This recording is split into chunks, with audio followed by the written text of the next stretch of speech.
Hello, good morning, class 11th. We are in the third part of biomolecules of your class 11th. In the previous lecture, we have started the study about amino acids, right? So we discussed that proteins are made up of amino acids and the bonds between the amino acids, right? Okay, तो उसको थोड़ा continue करके आगे लेके चलते हैं, ठीक है। ये जल्दबाजी नहीं कर रहे हैं, हम आराम से पढ़ेंगे तो थोड़ा समझ में आएगा और बाद के लिए भी आपके काम आएगा, ठीक है। अब आपको नाम याद है इसको अमीनो एसिड्स क्यों बोलते हैं? क्योंकि इसमें दो ग्रुप थे, एक अमीनो और एक एसिड। और अमीनो एसिड थे क्या एक्चुअली? मीथेन के सब्स्टिट्यूट।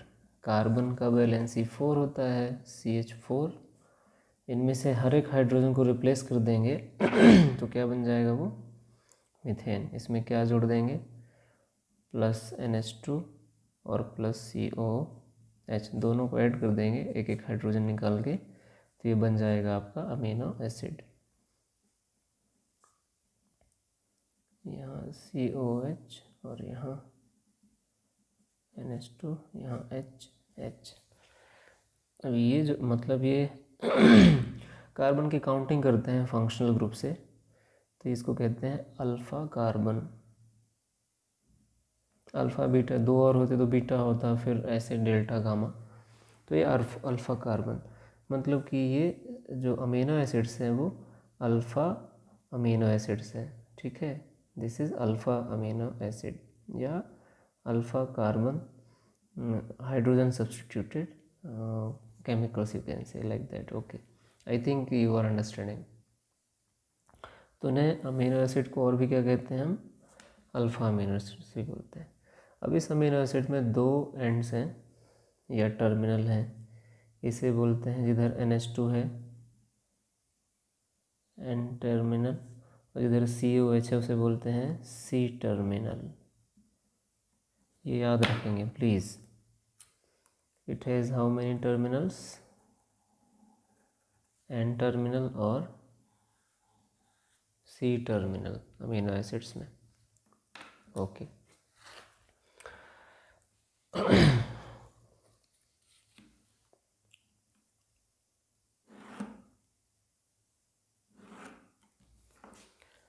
नंबर देखते हैं, नंबर ऑफ अमीनो एसिड्स कितने हैं। तो कितने हैं इसके, ये तो आपने पढ़ ही लिया होगा, 20। As many as 20 amino acids हैं। लेकिन 20 अमीनो एसिड्स में से इतने सारे प्रोटीन तो अनकाउंटेड हैं, अभी तक तो पूरी काउंटिंग भी नहीं कितने टाइप के प्रोटीन्स हैं, है ना। तो प्रोटीन्स बहुत टाइप के हैं, तो आप खुद सोचो। एक सिंपल बात देखते हैं, मैथ से पढ़ेंगे ना। 1 0 से शुरू करते हैं। 0 1 2 3 4 5 6 7 8 और 9। मैथ्स में यही 9 नंबर है ना, इसके अलावा कोई नंबर तो नहीं है। तो आप ये बताओ, इन 9 नंबर्स का यूज़ करके कितने नंबर बनाए जा सकते हैं? You know very well, 10th तक तो मैथ्स पढ़ा है, इन्फिनिटी। क्यों? कॉम्बिनेशन करके, इनका कॉम्बिनेशन करके आप इन्फिनिटी नंबर बना सकते हैं। लेकिन हमारे पास अमीनो एसिड कितने टाइप के हैं? 20। उस अमीनो एसिड के कॉम्बिनेशन से आप फिर से अनकाउंटेड नंबर ऑफ प्रोटीन्स बना सकते हैं। मान लो एक ये अमीनो एसिड हो गया, ये सेम अमीनो एसिड हो गया, 3 बार रिपीट हुआ। देखते हैं बॉन्ड में, ये 2 बार रिपीट हुआ, ये भी 3 बार रिपीट हो गया, ये 4 बार रिपीट हो गया मान लो। और ये 2 बार, तो कितने अमीनो एसिड हैं? ये प्रोटीन है, तो आप देख लो 1 2 3 3 4 7 8 9, टोटल 9 है। एक दूसरा अमीनो एसिड कैसे बन सकता है? देखो, ये 3 रिपीट हो गया, ये 4 रिपीट हो गया, चलो ये 5 रिपीट हो गया, है ना। और ये सिर्फ एक ही रिपीट हुआ। और जो ये ग्रीन है, ये 1 2 3 रिपीट हो गया। ऐसे जिसमें कलर के कॉम्बिनेशन देखो, 3 कलर के कॉम्बिनेशन से हज़ारों बना सकते हैं आप। तो 20 टाइप्स के अमीनो एसिड्स हैं, उसके तो पता नहीं कितने टाइप के प्रोटीन्स बन सकते हैं कॉम्बिनेशन में, ठीक। कोई 3 में 4 रिपीटिशन होगा, किसी में 1 होगा। So many kinds of proteins you can prepare. Okay, 20 type के अमीनो एसिड्स आप सीधा नेट से निकाल सकते हैं। कुछ को हम देखेंगे कौन कौन से हैं।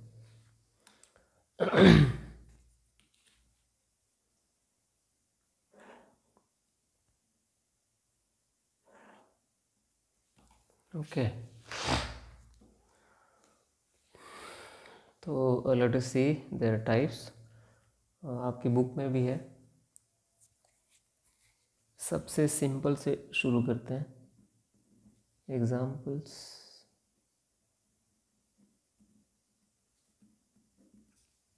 Of amino acids. So Ayushi समझ में आ रहा है? मनश्री,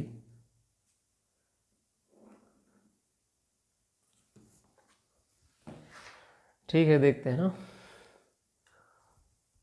तो सबसे सिंपलेस्ट वन, बार बार उसी को पढ़ने की कोशिश कर रहे हैं तो कहीं आप बोर ना हो रहे हो। ये देखो, ये इसको पढ़ा था हमने, आर ग्रुप है ना, फंक्शनल ग्रुप। अब इसकी जगह अगर सिर्फ हाइड्रोजन है और एक COH और एक NH2 है, सिंपल है, इसे बोलते हैं ग्लाइसिन। सबसे simple amino acid, simplest AA। अब ये जो H है, इसके लिए कुछ भी हो सकता है, तो दूसरा देखते हैं। अगर इस H की जगह CH3 आ जाए,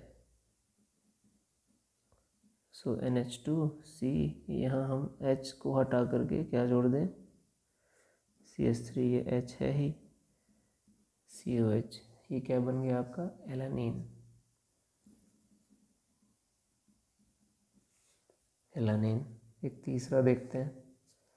अब इसको H को हटा करके आप उसमें CH2 जोड़ दो, तो देखते हैं फिर से NH2C, यहाँ क्या जोड़ना है आपको, CH2OH, यहाँ हम जोड़ दिया, H था ही, यहाँ ऑलरेडी C, यहाँ कुछ चेंज नहीं करा। आप चेंज किस में कर रहे हैं, एक हाइड्रोजन को हटा के फंक्शनल ग्रुप को चेंज कर रहे हैं।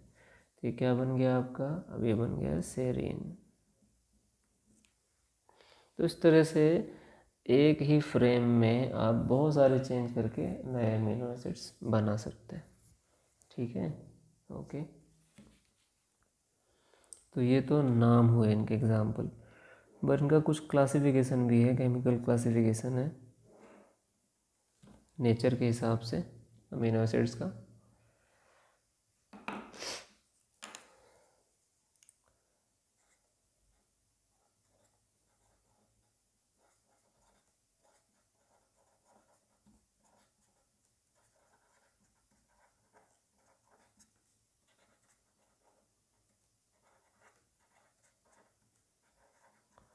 Chemical classification of amino acids. तो chemical classification of amino acids, इसमें 3 है।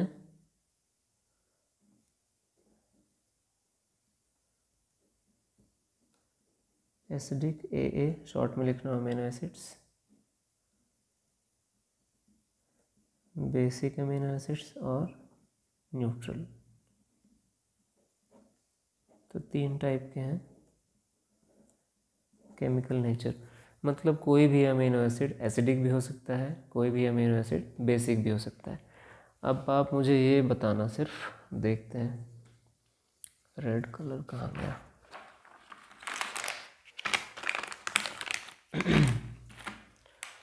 मान लो मैं एक यहाँ प्रोटीन बना रहा हूँ जो अमीनो एसिड से बना है, ठीक है।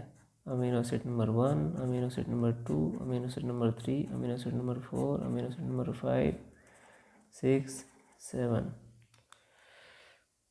और जो रेड से शो है, यहाँ मैं लिख दे रहा हूँ, रेड डॉट जो है सपोज किसको शो करता है, एसिडिक को। ओके, सपोज जो ब्लू है वो किसे शो कर रहा है, बेसिक को चलो ग्रीन भी ले लेता हूँ, और ग्रीन किसे शो कर रहा है, सपोज न्यूट्रल। ओके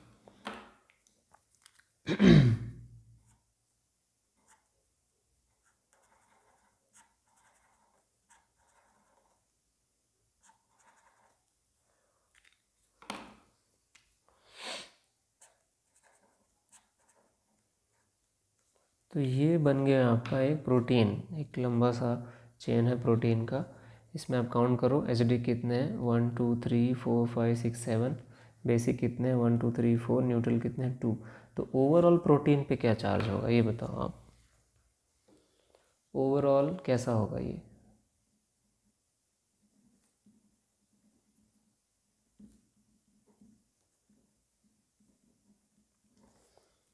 अभी हमने अमीनो एसिड का पढ़ा ना, तो अमीनो एसिड का नेचर ही प्रोटीन का नेचर डिसाइड करता है। अब देखो ये 7 है तो मतलब डेफिनेटली ये 4 है, तो न्यूट्रल कर दिया 4 को 7। लेकिन ये जो 3 है ये कैसा नेचर मतलब उसको प्रोवाइड करेंगे, एसिडिक। तो ये जो प्रोटीन है वो एसिडिक प्रोटीन होगा, ठीक है। और अगर ये भी 7 होते तो ये न्यूट्रल होता, क्योंकि ये तो 2 ग्रीन का तो कोई रोल नहीं, ऑलरेडी दे आर न्यूट्रल। तो इस तरह से प्रोटीन का जो नेचर है वो अमीनो एसिड का नेचर डिसाइड करता है, सॉरी मतलब अमीनो एसिड का नेचर प्रोटीन का नेचर डिसाइड करता है। लेकिन अमीनो एसिड का नेचर कौन डिसाइड करता है, ये क्वेश्चन है कि एक अमीनो एसिड एसिडिक कैसे हो सकता है, बेसिक कैसे हो सकता है, न्यूट्रल कैसे हो सकता है। ओके तो वो देखते हैं, सिंपल सी बात है, उसमें इतना डिफिकल्ट नहीं है।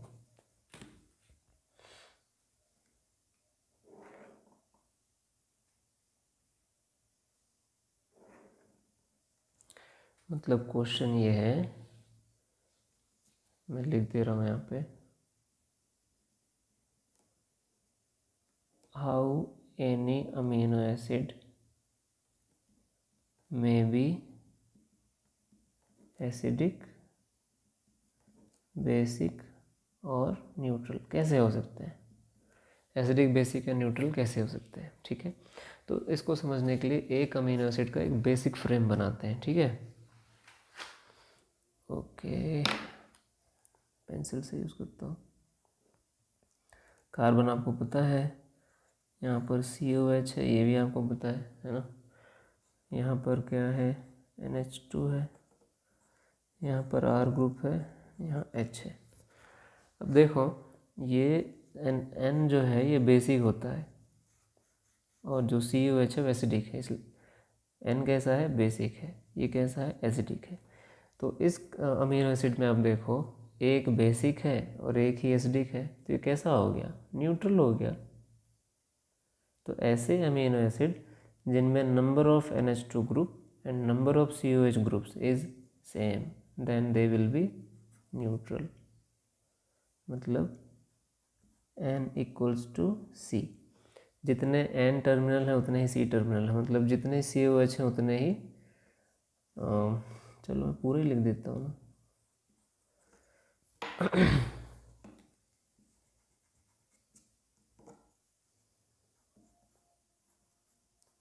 NH2 इक्वल टू COH, जितने NH2 हैं उतने ही COH, that will be neutral.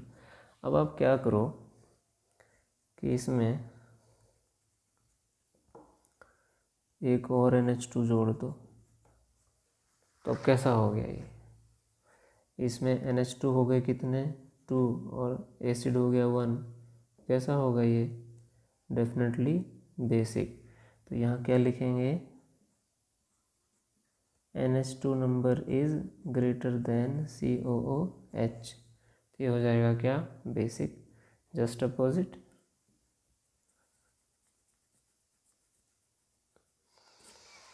यहाँ पर एक चलो COH जोड़ दो, और अब क्या हो गया, 2 एसिडिक ग्रुप होगा और एक NH2, मतलब और भी हो सकते हैं। तो ये क्या हो जाएगा अब, एसिडिक। तो अब यहाँ हम क्या लिखेंगे, जगह नहीं है, यहाँ क्या होगा, COOH number is greater than NH2, तो क्या हो जाएगा, एसिडिक। तो इस तरह से एसिडिक, बेसिक और न्यूट्रल टाइप के क्या होते हैं अमीनो एसिड्स। एक छोटा सा और क्लासिफिकेशन है। जनरली अमीनो एसिड्स महकते नहीं हैं, मतलब स्मेल नहीं होती, लेकिन कुछ अमीनो एसिड्स हैं जो स्मेल भी करते हैं। तो उन अमीनो एसिड्स को हम बोलते हैं, it's there in your book also, they are called as aromatic, मतलब जिनमें एक एरोमा है, मतलब एक महक है ना, तो उन्हें हम क्या कहेंगे, aromatic.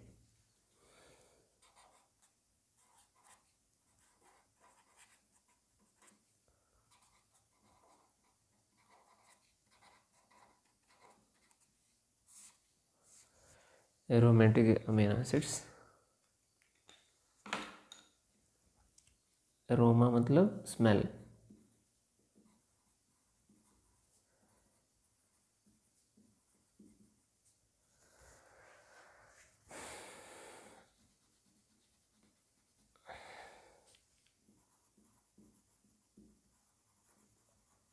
Particular smell they are having, ठीक है, ओके। इसके कुछ एग्जांपल हैं एरोमेटिक के। बेसिक न्यूट्रल के भी एग्जांपल हैं, आप बुक से देख लेना प्लीज़, है ना। जैसे न्यूट्रल का देख लेते हैं, बुक में है आपका, जो न्यूट्रल है उनमें से आपका हो गया, जैसे ग्लाइसिन न्यूट्रल है ना, एसिडिक है, ग्लूटामिक एसिड नाम ही है उसका, और बेसिक में लाइसिन है ना, तो आप देख लेना उसको।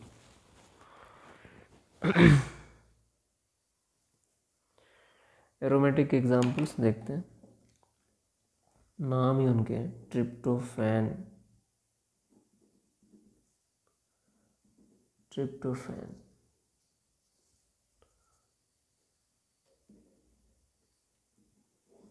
then another is phenylalanine, phenylalanine, and third is also given, that is tyrosine। ये तीन ऐसे हैं जो स्मेल प्रोड्यूस करते हैं अमीनो एसिड, और ये जिस भी प्रोटीन में प्रेजेंट होंगे वो प्रोटीन भी स्मेल प्रोड्यूस करेगा, because already we have studied the nature of protein is decided by the nature of amino acids, ठीक है, ओके।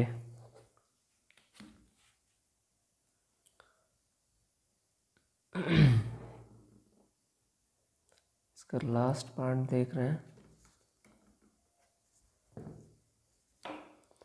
एक बहुत स्पेशल प्रॉपर्टी है अमीनो एसिड्स की, देयर आयोनाइजेशन प्रॉपर्टी।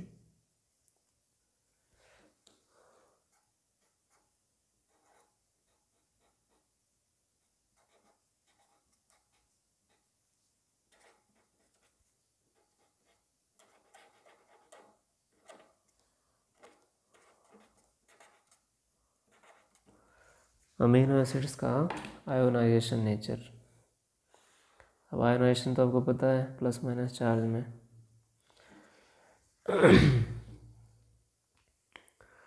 तो अमीनो एसिड्स जो हैं अपने तीन फॉर्म में प्रेजेंट हो सकते हैं, आयनिक, जो तीन आयनिक फॉर्म है वो भी आपके बुक में है, मैं उसको बना दे रहा हूँ, ठीक है।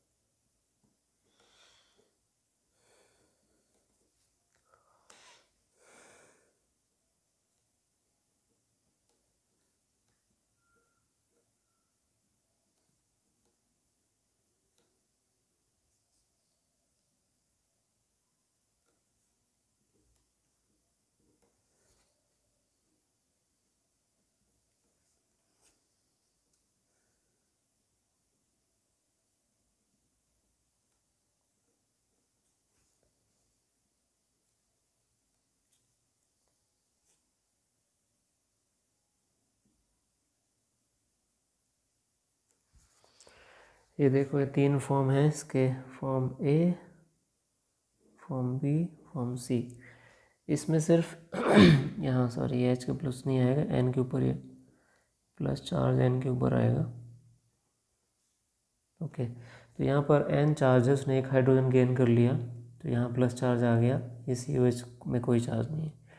और ये एक्सचेंजेबल है, रिवर्सिबल, आपको पता है, ये इसमें कन्वर्ट हो सकता है, या इसमें या इसमें या इसमें। लेकिन ये जो फॉर्म है बीच वाला, ये बहुत ही स्टेबल फॉर्म है और एक स्पेशल करेक्टरिस्टिक है अमीनो एसिड का। जब आप देखो इसमें नेगेटिव चार्ज भी है और पॉजिटिव चार्ज भी है, दोनों चार्ज हैं इसमें। इस चार्ज को, मतलब ऐसा अमीनो एसिड इसमें दोनों चार्ज हैं, तो आयोनाइज्ड हो गया ना, तो इस आयन को बोलते हैं जुटर आयन। ये बहुत ही इम्पोर्टेंट है, ये आप उसको थोड़ा चाहे मेमोराइज ही कर लो, I will say. Zwitter ion,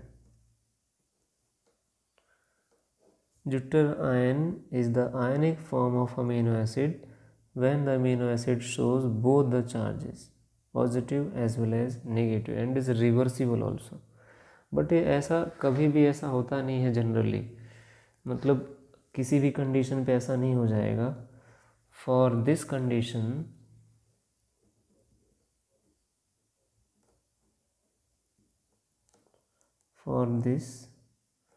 a very specific pH is required। मान लो जैसे हमने यहाँ पर कुछ लिखे हैं ना नाम, ग्लाइसिन, एलानिन एंड सेरिन। इस सारे amino acid zwitter ion show करते हैं, लेकिन सारे अमीनो एसिड के लिए वो पीएच जिसमें ये जिटर आयन बनाते हैं अलग अलग होगा। मतलब मान लो फॉर एग्जांपल, अगर ग्लाइसिन pH इक्वल्स टू 6.805 पे जिटर आयन शो करता है, तो इस pH पर दुनिया का कोई भी amino acid zwitter ion show नहीं करेगा। ये स्पेसिफिक pH हर एक अमीनो एसिड के लिए बिल्कुल स्पेसिफिक है, और इससे हम आइडेंटिफाई कर सकते हैं किसी भी अमीनो एसिड को। अगर हम हमको पता है कि इसका इतने pH पर ये जिटर आयन बनाता है, तो अगर वो कोई भी दुनिया का कोई अमीनो एसिड उस pH पर अगर वो जिटर आयन बना रहा है, मतलब 100% वो सेम है। ठीक है, तो identity of amino acid is decided by the jitter ion, और जिटर आयन बनता कब है, एक पर्टिकुलर pH पर। उस pH को, जिस pH पर किसी भी अमीनो एसिड में जिटर आयन बनते हैं, that pH is called as isoelectric point. क्या कहते हैं, आइसोइलेक्ट्रिक पॉइंट। और यही आइडेंटिफिकेशन है अमीनो एसिड्स का या प्रोटीन का। This point is used to identify amino acids या प्रोटीन्स। में फिर से बोल रहा हूँ इस चीज़ को, सारे अमीनो एसिड्स क्या बनाते हैं, जिटर आयन, मतलब कि ऐसा फॉर्म जिसमें प्लस और माइनस दोनों हो। ठीक है, लेकिन ये जिटर आयन बनाने के लिए उन्हें एक पर्टिकुलर पीएच के लिक्विड में रखना पड़ता है। तो वो पर्टिकुलर पीएच, जिस पीएच पर वो इसमें कन्वर्ट हो गए, उस पीएच को हम क्या कहते हैं, आइसोइलेक्ट्रिक पॉइंट। मतलब आइसोइलेक्ट्रिक पॉइंट का एक्चुअली एक पीएच की वैल्यू है, जिस पीएच पर कोई भी अमीनो एसिड इस फॉर्म में कन्वर्ट हो सकता है। और ये जो पीएच है हर एक अमीनो एसिड के लिए बिल्कुल पर्टिकुलर होता है, वेरी स्पेसिफिक होता है, और इसीलिए हम उस स्पेसिफिक आइसोइलेक्ट्रिक पॉइंट से किसी भी अमीनो एसिड की पहचान कर सकते हैं, उसको आइडेंटिफाई कर सकते हैं। आई होप आपको समझ में आया होगा, and you can give your comments in comment box, and if you are having any problem you can raise the question और you can send the messages. Okay, next part we'll see very soon. Till that, take care, be healthy and happy. Thank you.